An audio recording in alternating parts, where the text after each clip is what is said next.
live show, the Show Me Hoops podcast, and I'm joined with my brother Toby Heeb. Toby, what's going on tonight?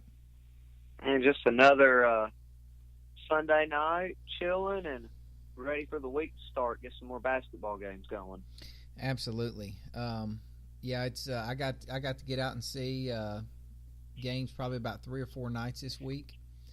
I got to see some teams I have not got to see play yet, so that was exciting. That was fun. And we're kind of right now.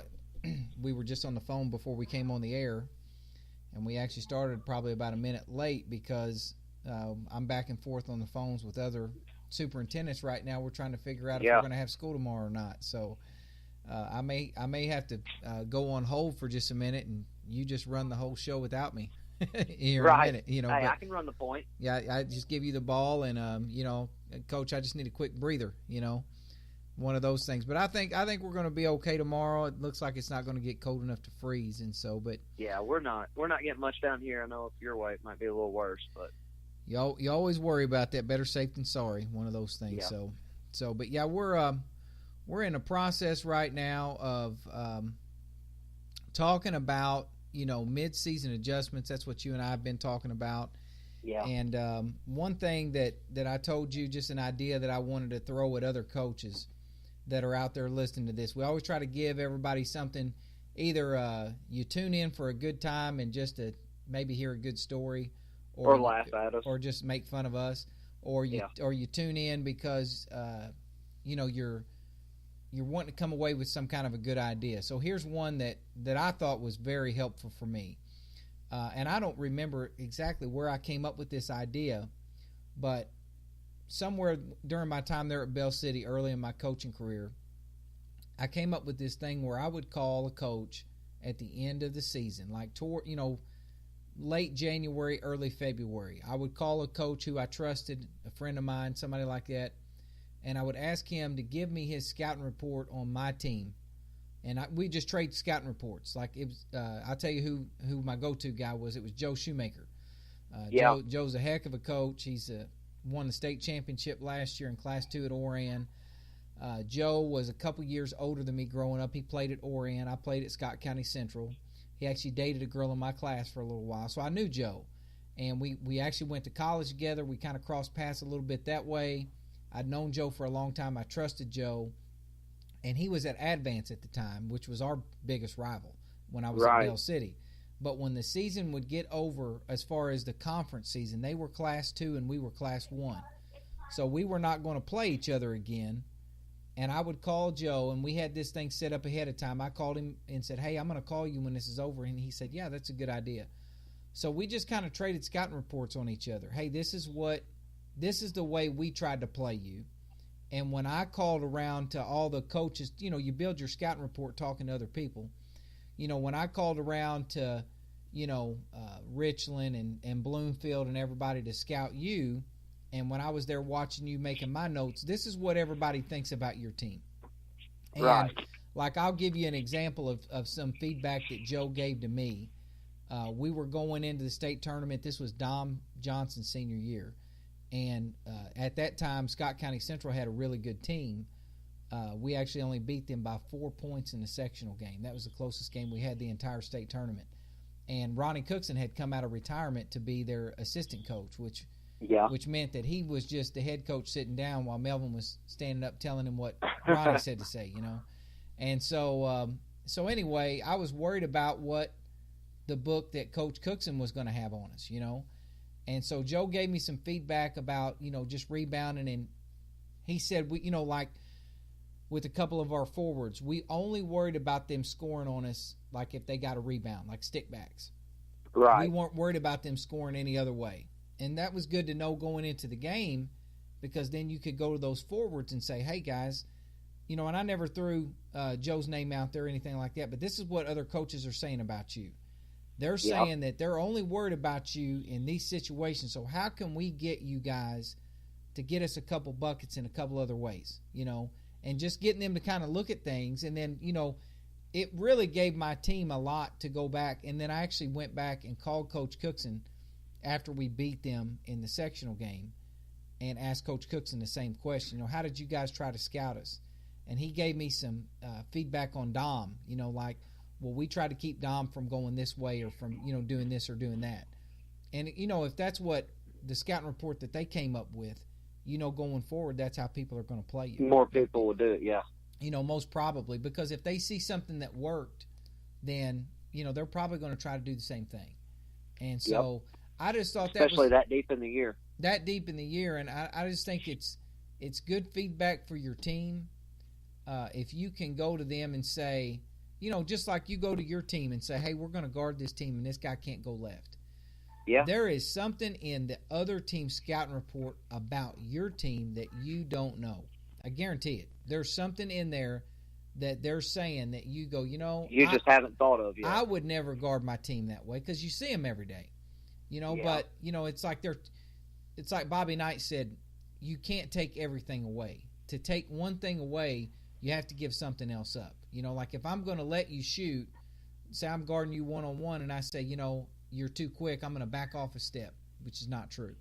Then obviously you're going to be more open to shoot, So if you take one thing away, you're giving something else up. And when those coaches are making a game plan, sometimes they come up with a way to take something away from your team that you haven't thought of.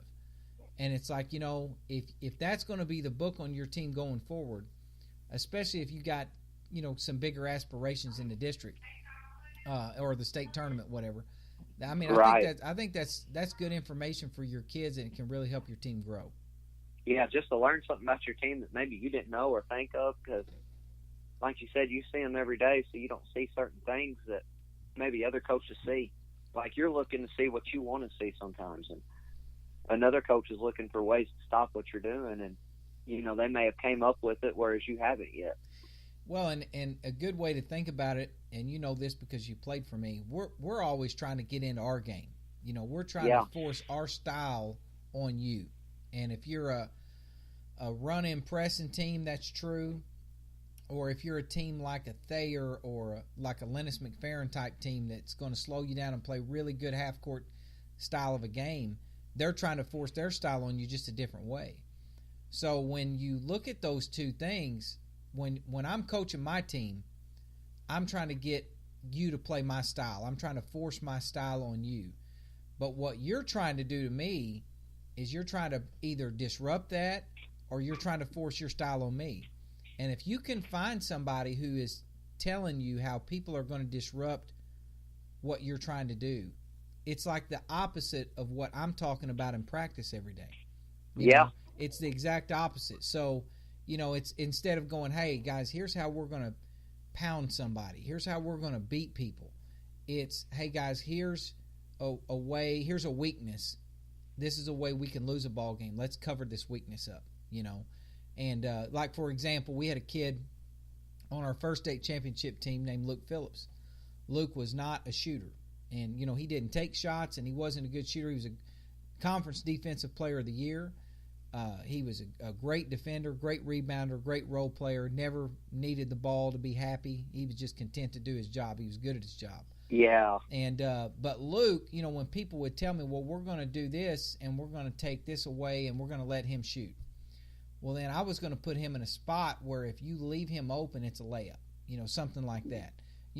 Rather than like I saw a team play this week that had two different forwards. One was a good shooter. He was also their better post player. One was a very weak shooter, but he was a better driver. So this coach was having the dilemma, which one do I put inside against his own offense? Do I put the better post player inside and leave the weaker shooter outside? Yeah. Or do I create a zone offense where I put my better shooter outside and I put this other forward in a spot where maybe he can drive on the baseline of the zone, something like that, in the short corner? So these are questions that you've got to ask yourself this time of year. Yeah, definitely. A good time for figuring out a little bit more about your team that you weren't aware of already. Yeah, and I got to go out and see some teams play this week. I'll just kind of give you a rundown. I got to see Columbia Battle play. They got a nice team. I got to see them play against Hickman. Hickman also has a nice team. Battle came out on top in that game. Hickman is kind of going through a transition. if you're not familiar with Columbia Public Schools, Hickman used to have an enrollment of about 2,800 students, the high school. So, I mean, just a huge, huge high school, probably the biggest one in the state of Missouri.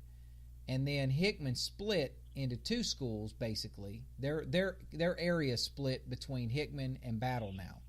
So Battle has a lot of those players, and so Hickman is a lot smaller school. Like a couple of years ago, they went to the Final Four back-to-back years, actually lost in the state championship game.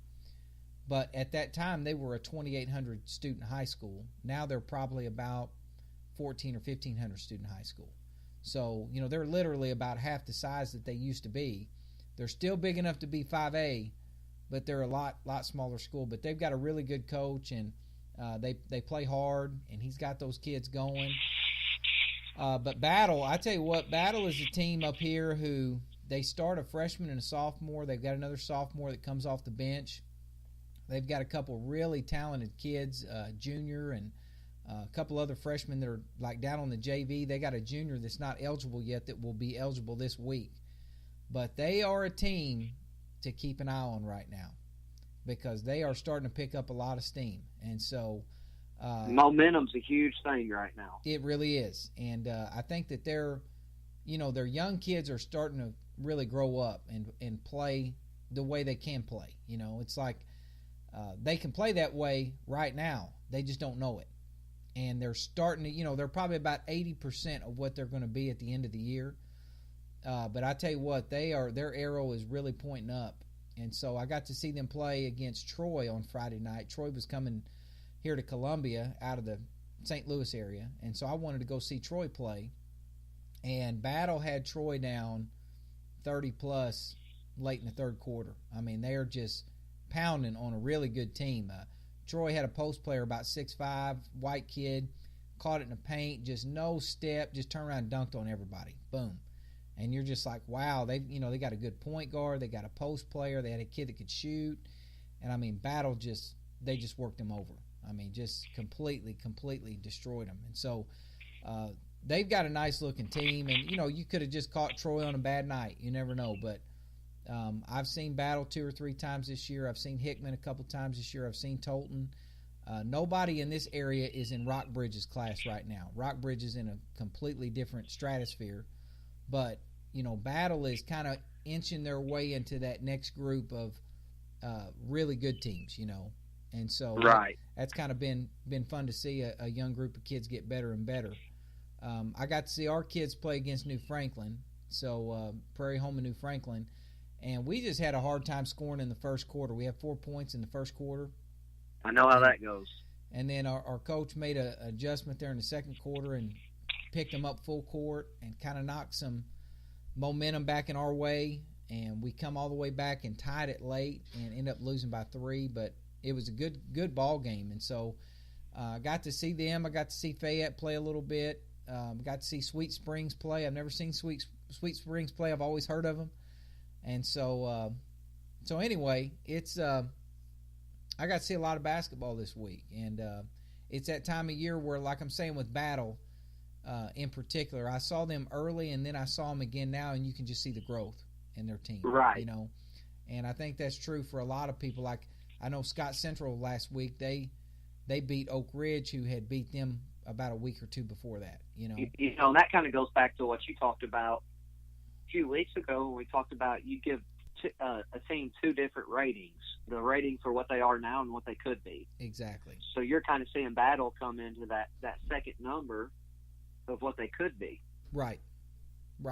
Yeah, I would say Battle right now, their rating is they're probably like I'd call them a 70-80 school. They're a 70 today, but they could get up to an 80.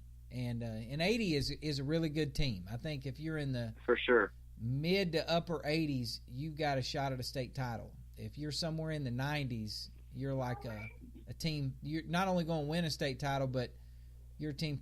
People are probably going to remember that not even from your community. Like we remember the great New Madrid teams. When they had Derek Tipler and those guys. We're not from New Madrid, but we recognize them. They're one of the better groups that ever come through that area, the Jamarcus Williams and Sean Sherrill Charleston teams. They're probably in that upper 80s, lower 90s, or like the Lamont Fraser Charleston teams. They would be, in my opinion, higher than that. So, yeah, I think Battle is they're probably in that 70-80. I would call them a 70-80 right now. And I would say Rockbridge right now is probably like I'm going to say they're an 87-93. You know what I mean? They're close to what they're going to be, but they're going to be is good. What they're going to be is a team that people are going to remember for a really long time. They're all juniors, a lot of juniors anyway. So, but they've got a couple of kids. I'm telling you, their best player. He's got an NBA body. I mean, he's an NBA body. If he gets an NBA jumper, watch out. I mean, he's a pro. That's saying something. He's a pro talent. So, speaking of pro talent, we had talked about doing our NBA talk tonight. Yeah. So we'll switch gears here and kind of circle back around to the high school stuff. But we did an NBA preseason show where we kind of did our picks and everything, and both of us picked the Sixers to make the playoffs. Yes. And then in our week 2, when we come back, I told you I'm selling that stock. I'm selling it, and they got off to a horrible start. But the bigger picture for me, and I know that he's pure sweat certified, but I'm down on Joel Embiid. I'm down on him, and I'm going to tell you why. I don't fault them for babying his minutes, and I don't fault them because he's a truly great talent. A guy could be one of the all-time greats if he ever figures out how to get healthy and be able to play in back-to-back games. But I don't think, how can you be considered one of the all-time greats and you don't even play back-to-backs? You don't even you only play half the season. You play 50 games a year. As far as all-time talents, yes. He's up there. The guy is incredible. But I think in the big picture, I think we're going to look back and say that Ben Simmons was actually a better player than Embiid. I think Simmons is more of a sure thing right now, in my opinion, than Embiid. And I think Embiid, if he gets right, I'll take that back. I'll say. Right. You'll take it back quick. Because as far as talent, I don't know if we've seen a talent like him in a long time. As far as a big guy who can really move and who can really play.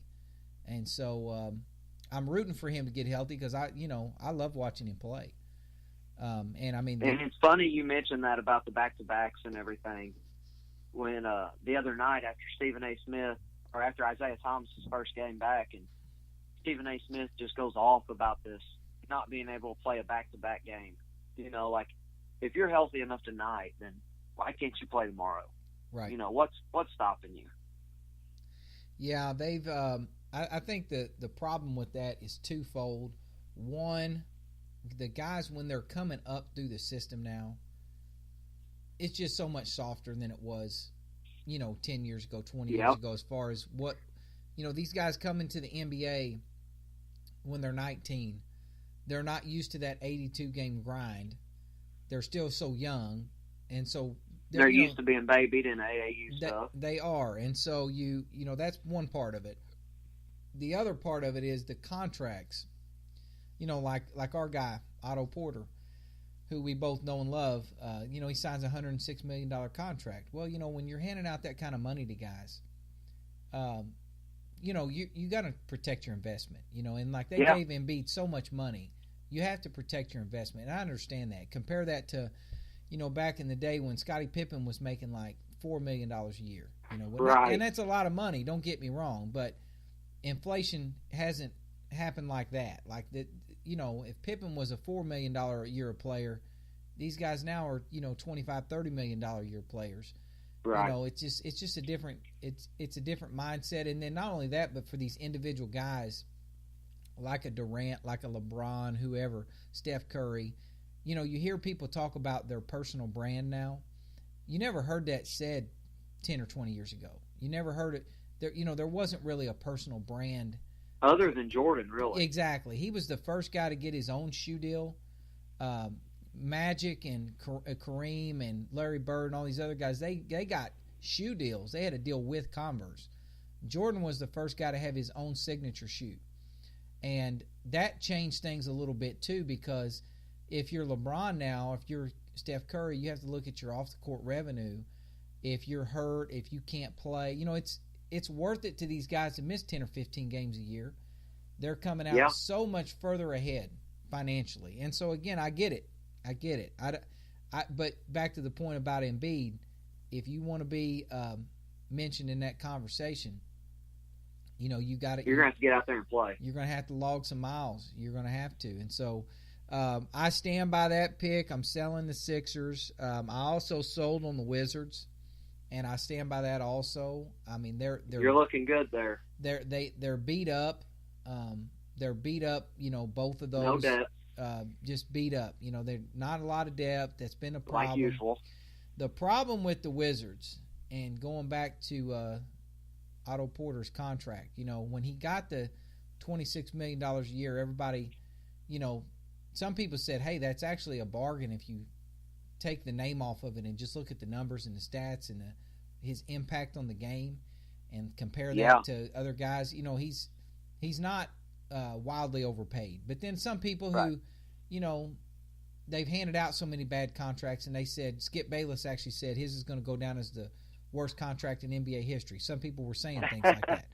And so when you look Skip says foolish things. He says foolish things. He does. Well, he's clickbait. He tries to say things that are just going to get clicks. And so, but basically, if you look at their roster, they were already going to be over the salary cap. And for the people that are listening that don't understand that, once you can re-sign your players, your own players, and go as far over the cap basically as you want to.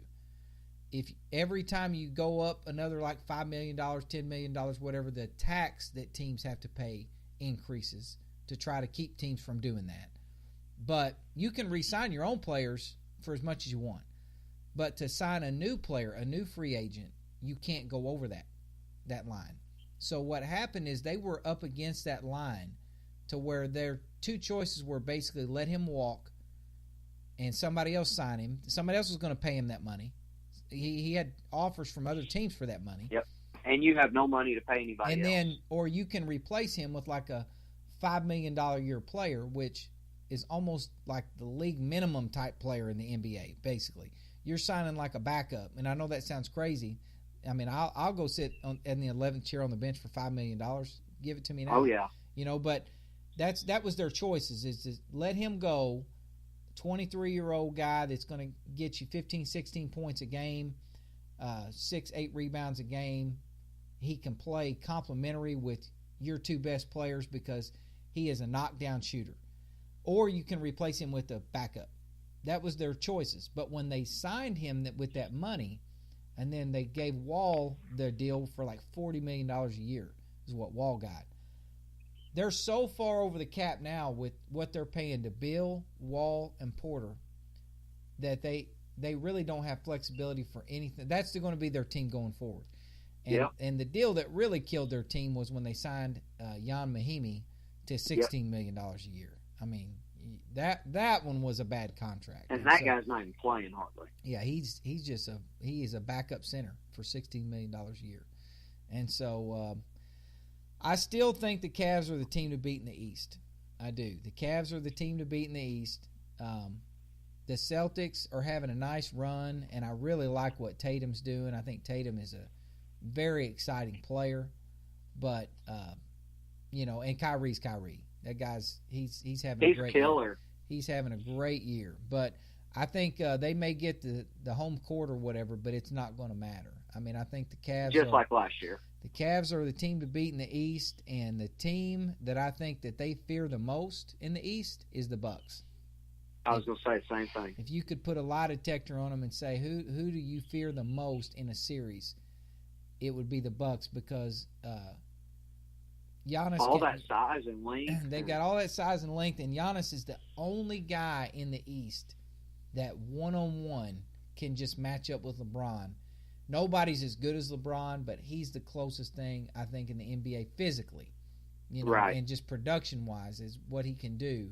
And they've also got Bledsoe. They've got a lot of pieces. But they have two legitimate stars. They have a guy that can match up with LeBron, and they're deep. and they've got a good team. I question some of their coaching. Here's kind of an off-topic point right here. Jason Kidd in a game a couple weeks ago, they're up 3. They're shooting 2 free throws. They make the first one, they're up 3. There's like 2 seconds left. He tells the shooter to miss the free throw. Up 3. Like, just miss it because they're not going to have time to come down and get a shot or something like that. Right. They're out of timeouts or whatever. And I saw he's overthinking. I saw a high school team do that this week, and I won't say who because we're not calling people out on here. But I saw in a high school game this week, your team is up 3. He's got a free throw coming, and the coach told his player to miss it because there was like point something on the clock. I mean, I don't know if he was afraid that they were going to hit a 4-pointer or what. Yeah, exactly. But I don't know. They play for the Globetrotters. They got that 4-point shot. Yeah, I don't know what he was thinking there, but that's the thing I think that's really holding the Bucks back right now is they've got a coaching change that they need to make, and so that's my look on the East. And then if you go out west, I picked Harden as my preseason MVP.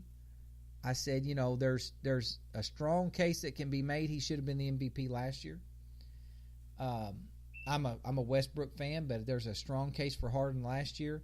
I just think he's going to put up as good or better numbers this year, and you can't not give that guy the MVP if he has another year like that.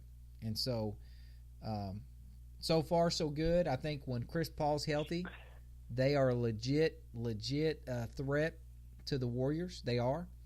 But, that hasn't been the case for most of the year. The team that I think those two have not been able to be healthy at the same time, really. No. And I heard the other day, Daryl Morey was on the Ryan Russillo show, one of the last episodes ever, sadly, and said that they stagger those guys' minutes. They only play about 22, 24 minutes a game together. Right. So roughly half the game they play together, the other half they're either out or on their own.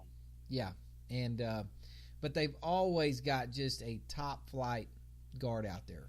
Yes, and so they're a scary team. I think another scary team is the Thunder, and I think when we come back the next time we talk NBA, I think we're going to look up and see the Thunder have maybe caught up to some people. I could see them getting as high as 3rd in the West. Ooh. I could see them getting as high. It's just as far as in the standings. I'm not saying they're the 3rd best team. But I could see it just because the Spurs are going to rest guys. They are. And if the Thunder get hot and make a little run, I could see them finishing 3rd. I probably think they're going to finish 4th. I think they are going to get ahead of Minnesota. Yeah. Because early on what the Thunder were doing was trying to live under this notion that they had a big 3. And right. They really don't. They have a big 2. They've got Russell and they've got Paul George. And like I've been saying forever, Carmelo Anthony is not a winning player. You're not going to win if that guy's your best player. You're just not. And he's a complimentary player. He's a great scorer. And so they finally kind of moved him over to like 3rd chair and just said, here's what you're going to get. And Russ, go be Russ. And, Paul, we're going to get some stuff for you. I think they're a team that in a series, I think they could give the Warriors a really good run also. Just because, you got the Warriors have that big 4 and they've got the depth. But with the Thunder, they've got Russ and he can match up with anybody on their roster. Paul George can match up with anybody on their roster. And then it just comes down to the other 2 or 3 guys. And I think that with the Warriors this year, the one question mark you got to have is Draymond Green is not shooting the ball well this year. And but we said the same thing last year. That's same true. Thing we said during the playoffs last year, so I'm not going to buy that one. That's true, but I'm just saying if it's been this death lineup of Curry, Thompson, Durant, Draymond, and Iggy. That's their 5. Yeah. Well, 2 of those guys, Iguodala and Draymond, don't shoot great. When are they going to hit the wall? You know what I mean? Like it's like those other 3 are always they're going to make shots when they're 60. They're just shooters, Right. But if you get in the right game with a team who has firepower, and now all of a sudden a couple of those guys aren't making shots, then at least you got a chance to beat them. I'm not saying that it's like I said before. You're banking on them not making shots for 7 games in a row. Oh, no, that's my point. I'm not saying you're going to beat them, but I'm just saying I think in a series, I think the Thunder could push them to 6 or 7 games. Right. I'm not saying they can beat them. But then also think about the stat that you sent me the other day with the team that's had the most comebacks from 10 points or more and come back to win when they were down by 10 points or more. Yeah, the Warriors. And the Warriors. Yeah. They get down by that much, they're never out of the game. Whereas all the other NBA teams, you get down 10 or more. I mean, how many teams? What was the winning percentage? There's not another team in the NBA, at least at the time that I sent you that stat, with a winning record when they fall behind by at least 10 points at any point during the ball game. The Celtics, I take it back. The Celtics might have been 7-3. Okay, yeah, that sounds probably right. I think the 18. Rockets might have been 5-5. But there were 2 teams that were 500 or better, and then the Warriors were like really good. If they fall behind. Right. But they're the only team in the NBA like that. You talk about the Thunder pushing them, and matchups, which is a lot of basketball's matchups, but when you get to talking about matchups against the Warriors, it almost gets kind of blown out of the water because of Steph Curry. And, everybody thinks you just get up and pressure him, kind of like Delly did, and bother him, whatever, blah, blah, blah, that it'll hurt the Warriors. But he has got such pull to him that everybody on the court's so focused on him. You see it all the time where they give up fast break layups because 2 guys run to stop Steph Curry on the three-point line. He's such a gravity where everything comes to him that if just the other guys kind of fall in line, that they're going to be okay. And then you got to add to that, you got Klay Thompson and Kevin Durant that can also kind of get similar gravity to themselves and can heat up in any way, and KD can score in a number of ways. So where if Draymond shoots 1 for 11 from the three-point line, it's still a ball game. Oh, yeah, they're that good. Like, he doesn't have to shoot it great. Iggy doesn't have to shoot it great. They just got to do the other things great that they do. And then the person that I love on that team is Jordan Bell, the rookie. He's energy and does a lot of the things that Draymond does defensively. And, I think he's going to be a key piece to them down the stretch for the Warriors. Yeah, I agree. And I'm going to come right back to Kevin Durant. So let's remember that before we start talking about this. Well, I want to say something Thunder-wise real quick. Okay. You're talking about them making a push. I think it's hysterical. 2 years ago when KD signed with, or I guess coming up on 2 years, when KD signed with the Warriors, how everybody talked about it wouldn't work, that it just wouldn't fit together and all this and that. And, KD's going to take shots away from everybody and it's going to mess up all the chemistry. And you get in the season and they kind of seemed like they were struggling early on. They just came off that historic season a year before. And, it's just because KD didn't fit in and the whole team's chemistry has changed, blah, blah, blah. But then all of a sudden, fast forward a year later, and you throw Paul George, ISO guy, and Carmelo Anthony, super, super, super ISO guy, in on a team with Russell Westbrook, another ISO guy, who needs the ball. And, this is just going to fit perfectly. Right. Everybody's talking about how great of a team this is. I mean, where do we come up with this logic that KD's not going to work on the Warriors in a ball movement, player cut movement, offense, but Anthony and Paul George can fit in with Russell Westbrook seamlessly? I mean, I don't see where people are coming up with that. Where I thought the Thunder would be good at was the defensive end. And I thought they'd match up to people well and play better defense to where, they'd be able to win on 100 points a night. But, so far it just hasn't seemed. They're kind of figuring it out, but I just think it's laughable how people thought that was going to go together so well. Well, and again, yeah, that's just if you watch basketball and you understand basketball, Durant is a guy who plays off the ball, and he's not an isolation player. He's catch and shoot player. He's a beach off the dribble player. He's a post up player. He can score so many different ways. He doesn't take a ton of dribbles to get a shot. He doesn't, and that's the thing that's really the point of the whole story is the Warriors play basketball a way to where the ball moves and it's catch and shoot. It's 2 seconds or less. It's exactly what Phil Jackson said to Carmelo in New York, and everybody killed Phil Jackson for saying Carmelo's breaking our rule. He's holding the ball too long, which is exactly what Phil said. And then everybody said, "Oh, I can't believe that Phil came out." And it just gives defenses more time to load up. It does. I mean, any coach that's listening to this, or any player who's plays for a good coach that taught him the right way to play, the ball sits in one place for more than 2 seconds. The defense is caught up, and it's like starting over. It's really what it is. But if you can keep that ball moving, every time you catch the ball, you should be making a decision with the ball, dribble, pass, or shoot in 2 seconds or less. And there is such a thing as doing it too quick sometimes. Like you don't. Yeah, being in a hurry. You don't want everybody to pass. Sometimes that's good to get ball reversal or whatever.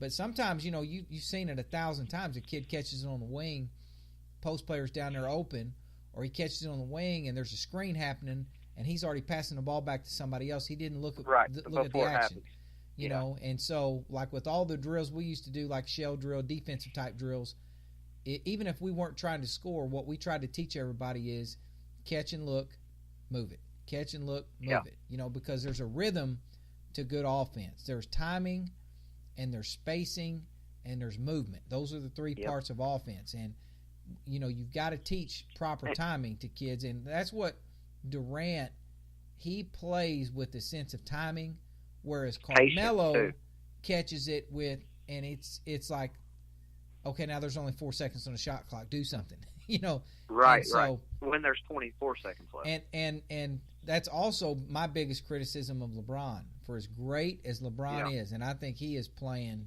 phenomenal this year, I think the reason LeBron has lost so many times in the finals is LeBron's whole game is built on he has the ball in his hands for so much of the shot clock. And people go, oh, he's a great passer. He's going to find the open man. You're right, he is. But when you catch the ball at the end of the shot clock, it's putting you in a position where you got to make this shot or make a play. It's not, I can catch it. Hey, they're running at me. I'm going to go ahead and make one more pass to you. That's what I was about to say. Whenever you make that play, it's like there's so little time left. If LeBron drives and kicks to you, that you've got to shoot it regardless.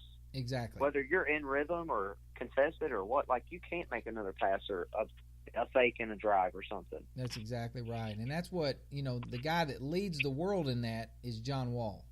Who oh my God, plays with our guy Otto Porter, and I think Wall is a great player. He's a great talent. Let me say that, and he's definitely one of the better guards in the NBA. But at the same time, I would love it if he dribbled less and they just get that ball moving because he wants to get the bucket or the assist. He's an assist hog. He wants the stat, and if you keep the ball in your hands. And that's where you look at the Warriors.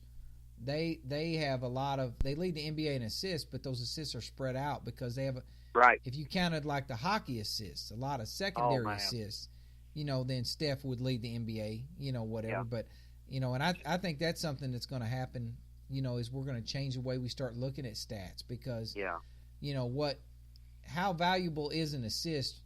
I think it's the most important stat in basketball is how many assists did you have. But I think what's not important is how many assists you had or how many assists I had. It's how many assists we had. Us.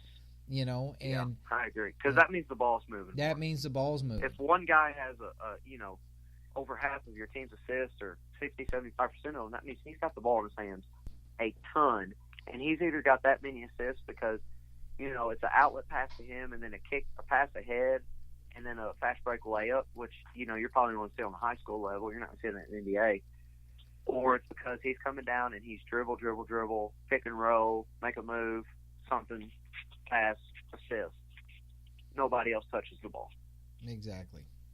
And something I wanted to say to that whole point of ISO and everything, real quick, is last year when Klay Thompson had that insane 60-something point game, he only had the ball in his hands for a total of, I know this number's right, 11 seconds. But he only dribbled the ball. He took like 7 dribbles the entire game and scored 60-something points. Yep. And I always use that to the kids to get to move the ball and everything because it was something they just saw. It was relevant. But on the same hand, that was NBA. Something I saw the other day shared on Twitter is retweeted by Triple Threat HR. That's something I follow. I don't know. But some team somewhere beat a team 58-42 in high school basketball. A kid for the team that won, the team that had 58 points, one of their ball players scored 25 points on 6 dribbles. Oh, my gosh. Yeah, I saw that in screenshot. I thought that was pretty impressive. 6 dribbles, he got him 25 points. So, that just goes to show you don't have to come down and make your big-time move of the week to get a bucket every time. Wow. Yeah, and to me, that's more what we should be going for right there is, fewer dribbles, only dribble when necessary, or to, get out of trouble, not to, set your man up, set him up again, and set him up one more time, and then make a move. Yeah, and so I want to come right back to Durant. But before I do, I've got to point out the one playoff team that you picked. Oh, Lord. That currently is in last place in the West. I know where we're going now. Yeah. You said the Lakers are going to make the playoffs. The Lakers are in dead last in the West, and they have the second worst record in the NBA. Okay. How many games back are they? For first place or the playoffs? For the playoffs, what do they got to get 8? They're 8 games out of the playoffs. Plenty of time. I got to tell you 2 words right now about my Lakers. Never lost. Never lost. Okay, so did you see the comments that LeVar made this morning? Did you see the comments this morning? I saw it. Yeah, and he says that they've quit playing for Luke. Luke's too young. Nobody on the team's listening to him. And, if you've been following along all this time by now, surely you know LeVar knows best. Yeah, LeVar. He's never lost. I just laugh because I can't take the guy serious. But he went to a point of blasphemy. This is one of the things that he said though that I think might actually hurt their team. Like at a certain point, here's the question, and I guess we could throw this out to all the people that listen to this to come back in the comments. At what point, what is it going to take for Lonzo to go to him and say, "Dad, shut up"? At what point does that happen? Well, it's already came to a point where it's like, they've banned LeVar or the media from talking to fans or whatever, and they call it the LeVar rule or something. Mm-hmm. Now he's saying this, and since he said it in a shoot-around or whatever, Lonzo's already been asked something about it. Lonzo's response was, "I'll play for any coach. I don't care." Which, he can't give a right response in that situation. "I'll play for any coach" sounds like, it don't matter if it's Luke Walton. He ain't doing his job. You get somebody else in there, I'll still play for him. But if he says, "No, I love Coach Walton," blah, blah, blah, then now he's going on against what his dad said, making him look more foolish. Exactly. And so, real quick, before I forget, we've been talking. But they're going to make the playoffs. Never lost. I'm looking up right now. We have less than a minute to go in the show. Uh-oh. And so we've got to countdown. We've got to go through here, final countdown. And just real quick to tell everybody, check out the website. Yeah. There's always updates. There's always something new on the website. We changed up the format a little bit again this week. And we did that because we've got some ghostwriters coming in. We've had a couple of different people ask to write that didn't feel comfortable. They don't want to be in a spotlight, and so we kind of tinkered with the idea around a little bit.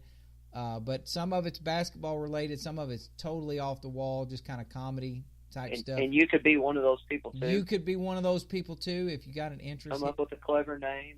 Hit us up. And so that's all the time we got for tonight. Sorry we didn't talk about mid-season adjustments.